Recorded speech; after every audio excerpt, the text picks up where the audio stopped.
All right, I'll be back.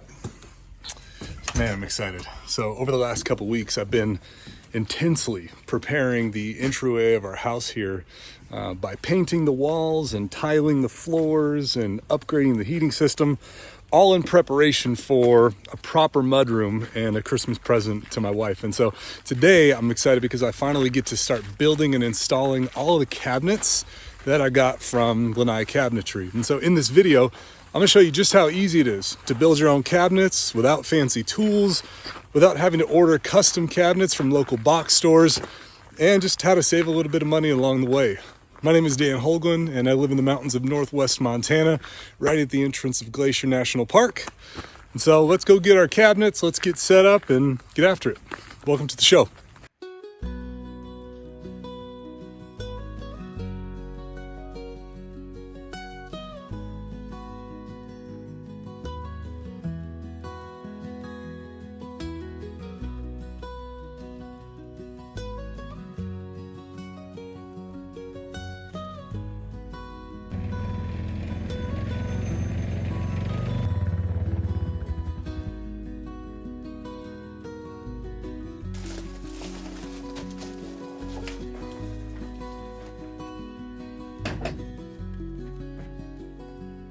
Okay, let's get this thing unboxed and going.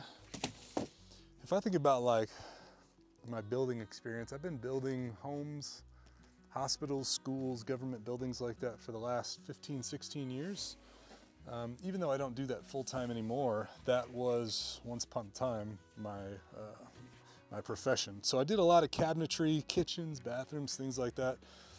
And a couple of the things that I would notice when I was doing cabinets is the premium cabinetry that I would be installing, the cabinets themselves would be at least a ½ inch thick. They would have some type of really nice protective coating, a nice hardwood frame and front. And what I see immediately from Lanae Home is really nice ½ inch cabinet grade plywood, what seems to be like a really nice smooth protective coating on the interior side. The exterior sides of these are white because you get to choose whatever color cabinets you want to have and you apply the skin directly to it. My wife chose a sage green, but I know they also offer like a really pretty white color, a navy blue. I think there's also like a light, like matte black as well too. So they offer different options for you to color these. But I also know that with Lanae Home, they offer a really nice European style 6-way hinge for the doors that also have that soft close feature that you would also find in those really expensive custom cabinets. I like the fact that they all come with Lanae. The other thing that I really like about doing it this way is, you know, you're saving a lot of money because you're building them yourself. And I think sometimes that's the big piece of what we miss is we typically hire this stuff out to other people to do for us, which is nice, but you also don't really get the option to learn the skill set yourself. And so I think that if you're able to run a screw gun, if you're able to run a bead of wood glue down the sides of these things, you can build some really cool cabinets. You can build a really good skill set that you're going to use at some point. And you save a lot of money. So I'm excited to put these things together. Oh, and not to mention, all the cabinets come with the hardware to build them yourself. So once you got the face frame facing down, just apply a bead of glue on the long sides of the face frame, and then go ahead and crack open that box of hardware. You're gonna find a couple things in it. In the big bag, you'll find two different things. A bunch of these beige brackets, and then also a bunch of these small panhead screws. Now these brackets have 4 screws a piece, and so go ahead and set those off to the side, but if you look on the face frame now, you're gonna see a bunch of pre-drilled holes all the way around the perimeter. That's where these brackets are gonna screw into. So just go ahead and start by getting 2 screws in each all the way around. All right, so let's get this screwed into place. Now, one thing that could go wrong at this point is you either install the side panels upside down or inside out. So a couple things to think about. The natural side of the wood goes to the interior and the white goes to the exterior. The next thing that you want to think about is your toe kick and the side that goes down to the bottom. Now, if you look at this panel, you'll see that it's square up top, but it's got the notch in the bottom. This is for your toe kick, which tells me that this is going to be the bottom piece. And because it's the bottom piece, this is going to be the piece that goes on this side. And so as I put it into place, there's a couple things I'm looking at. Number one is I want to make sure that I set it in the groove at an angle, and then from there I'm going to rock it up and into place. And then the next thing, as I go to fasten it, let me show you this. I also want to make sure that these two grooves match up on both sides, because I'm going to be inserting board right down them. So I make sure that they look good on both sides. And then from there, I'm just going to go ahead and install my screws. I'll tack one on this side, tack one in the middle.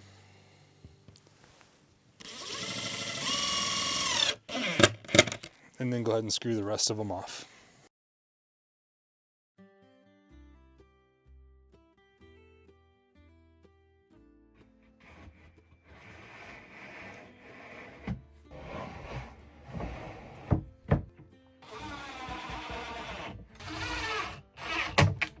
When installing the back panel like you see me doing now, one thing that I found helpful is to not screw the brackets together on the sides. That way, once I put that panel down on top there, I was able to pull the sides apart just a little bit so that that piece just dropped right into place. And then from there, everything fit into the groove just perfectly.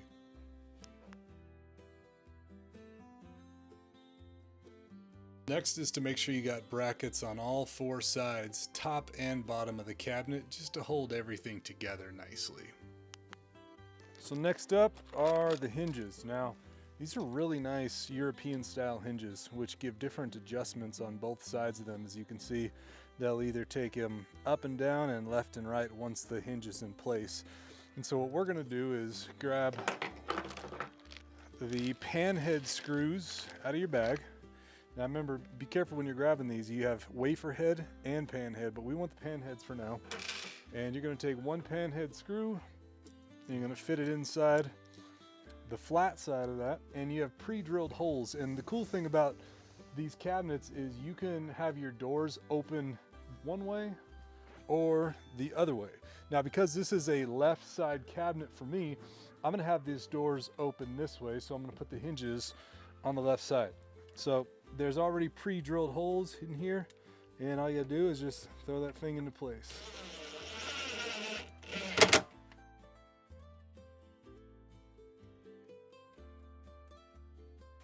Now for the fun part. Let's get this door on. So we'll use the wafer head screws this time, and we just want to make sure a couple things. Number one is that you've got the holes on the inside of the door on the same side as the hinge. Now, I've opened these hinges all the way up so that they're perpendicular to the face frame, and so I'm just going to slide each one of these inside the pre-drilled holes, pressing them in, pressing them in, pressing them in. Now, as you're screwing these, you want to make sure that you're holding it from the backside so the door doesn't fall off.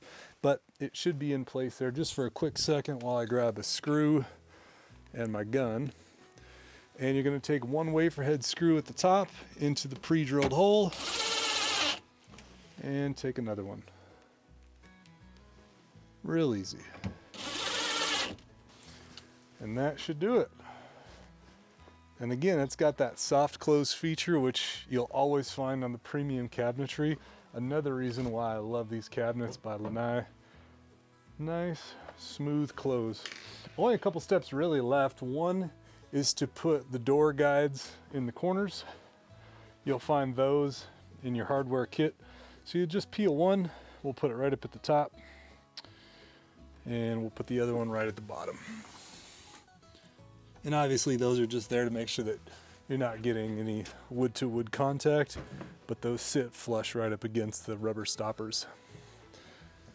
And then the last but not least, let's get the toe kick in place. So if you got somebody to help, go ahead and get this cabinet up on its back so that you can get this piece into place. Now, this toe kick went in pretty easily, but I've had them where they've kind of been a pain. Make sure it's pressed up against the bottom of the cabinet, and then with your brad nailer or your pin nailer, go ahead and anchor it in. But if you don't have these tools, a good bead of wood glue on the back side of it will work just fine. So day 2, it's a much different experience today than it was when we first started this thing. It is dumping snow. We've probably had 4 inches over the last hour and a half. So instead of setting up again on the front deck like we did, I'm gonna go ahead and go into my house and work in there instead. But it's beautiful out here. Check this out.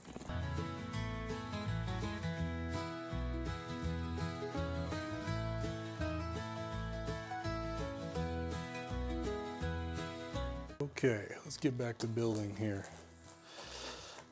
You know, whenever I'm not building cabinets or working on house projects, a lot of the work that I do involves a lot of coaching. You know, a lot of work in like the personal development space. And usually I'm working with people who have created big businesses in their life, but they've kind of sacrificed their health and their fitness along the way. And so a lot of the work that I do is to help them reintegrate health and fitness back into their busy business life. And over the years, what I've noticed is that there's a lot of parallels between the work that I do in the coaching space and a lot of the DIY stuff that I do here. And probably one of the biggest ones that I've noticed is that what you build is a mirror for who you're becoming. You know, if you think about it like a crooked cut or a rushed job with painting or whatever, or a board that's cut just perfectly, you know, all of that stuff is a reflection of choices. And over time, you know, what you're training through building is integrity, and it's doing the right thing when nobody's looking. And I think that if you build for long enough, what you'll find is yourself surrounded by the stuff that you've built. And you're going to be able to look and see what your choices were in that moment. And I think there's a lesson in that.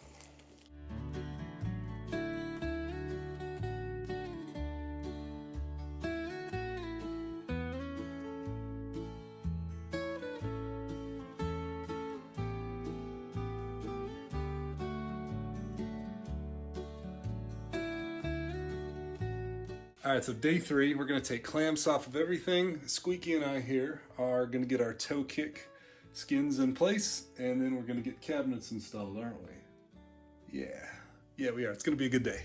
You know, I was thinking a little bit more about the lessons in life that are carried over from building, and this one is true for me, especially because I grew up mostly a shy and unconfident kid.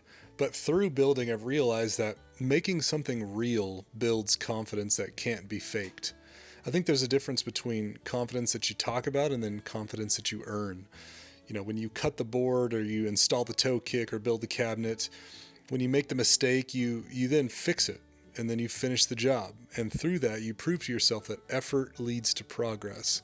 And I think that life works a lot in the same way. You know, you don't become capable by thinking, you become capable by doing and experiencing. What I really appreciated with Lanae is when I went to go fit the skins, everything was cut to fit. Height and width was perfect. Outside of cutting around the toe kicks is the only thing that I had to do. So the easiest way that I found was to go underneath it and scribe a couple lines here and then cut it with the jigsaw, which I found to be more effective than using my table saw. After that, I just hit it with my normal amount of wood glue and then got it into place. I ran out of clamps because they were on the other cabinet, so I had to use my base cabinets to hold it down in the meantime. After that, I had my wife come and give me a hand moving these cabinets into place, which made it easier than if I was just doing it by myself. Then from there, I took my speed square, made sure that my top and bottom cabinets were in alignment, and then I fastened them to the wall with 2.5-inch cabinet screws.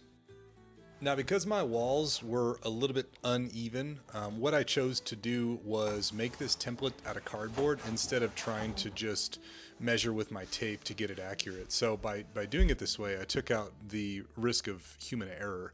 And then I just transferred my lines onto the slab and then connected those dots using my T-square. This made it really easy to make sure that I got the perfect fit. And I would recommend you do the same thing as well if you're dealing with uneven walls. Next up is to make my cuts. So I grabbed my skill saw and just really took my time here and made sure I did a good job of getting my cuts straight. After that, I hit it with 120 grit sandpaper, and because this is cedar, I wouldn't recommend going above 150 grit. Then I noticed on the bench top that the edge was a bit sharp, so I grabbed a 1/4 inch roundover bit to roll it over. Okay, so I just started applying this hard wax oil by Osmo onto the shelf. The directions say really light, even coats using either a brush like I've got here, or a microfiber roller, or I even saw online that some people were just using a shirt. So I tried a little bit of everything. I tried a cotton shirt, which I have right there, and to be honest, that really wasn't giving me a even coat. So I scrapped the shirt idea and I went to this brush, which seems to be a lot better. Something I'm noticing right away with this stuff is a little goes a long way. And since the goal is really light coats, man, I'm barely getting my bristles wet. And I'm really just trying to lay this on as thin as I can. Directions say to wait 24 hours before recoating. And so I'm just gonna go ahead and put a nice solid coat on here tonight, and I'll come back tomorrow. This stuff isn't cheap, is kind of what I've gathered, but I think where it makes up for it in price, it makes up with it in terms of volume. I mean, I think this little can here could probably do everything that I have. So that's 2 shelves top and bottom, and also the bench top and bottom as well too. But we'll see how far it goes. So far, so good. For a little bit of context here, the reason that I chose the hard wax oil was because it was marketed as the closest to natural wood that you would be able to feel with any type of sealant, like polyurethanes or lacquers. And that's what I wanted for this project. And then when it came time for me to seal the bench top, although it's moving really fast right now, I really took my time and went slowly with this, because this is the part that everybody is going to experience the most, and I wanted to get it just right. So here's how I'm attaching the bench top to the base cabinet here. I'm going to use a washer and a 2 1/4 inch cabinet screw. I'll start by attaching the washer, and then I'm going to feed the screw, which I'll actually screw into the bench top from the bottom up. Now, wood tends to want to move, warp, bend, twist, depending on the season and the humidity and dryness levels. And so drilling this 3/8 hole is going to allow for some healthy movement. So this is the part that really got me excited, because I could really start seeing it come together. But before screwing the bench top into place, I thought, you know, if I ever have to remove this, or my wife does down the road, maybe I'll leave a little love note in there for her. So I wrote her something sweet, put it underneath there, and then went to screwing that thing into place. Once I got that done, I hopped up there and I got my lag screws drilled into the wall for my shelves before using my angle grinder to cut the heads of those screws off. After that, drilled a couple holes into the back side of the shelves to receive the lag screws there. And then I had to end up using my sledgehammer here just to get the back of the shelf up against the wall. Once I was done with that, though, it really started looking good, man, and I was really excited about how it was turning out. Here's what everything looked like before starting. But before we wrap, I just want to thank Lanae Home. You know, these cabinets are ready to assemble, but that doesn't mean that they're cutting corners by doing so. The precision, the durability, and the intention are all built in, from the joinery all the way down to the finish of the paint. And when it came time for me to assemble them, everything fit the way that they should. And I think that when you're building a home that's meant to last, these details matter, and their cabinets prove that in every piece. And I'm just really proud to have them as part of the project. So if you're looking for cabinetry, Lanae Home is just an easy yes, and I'm really grateful that I went with them as well.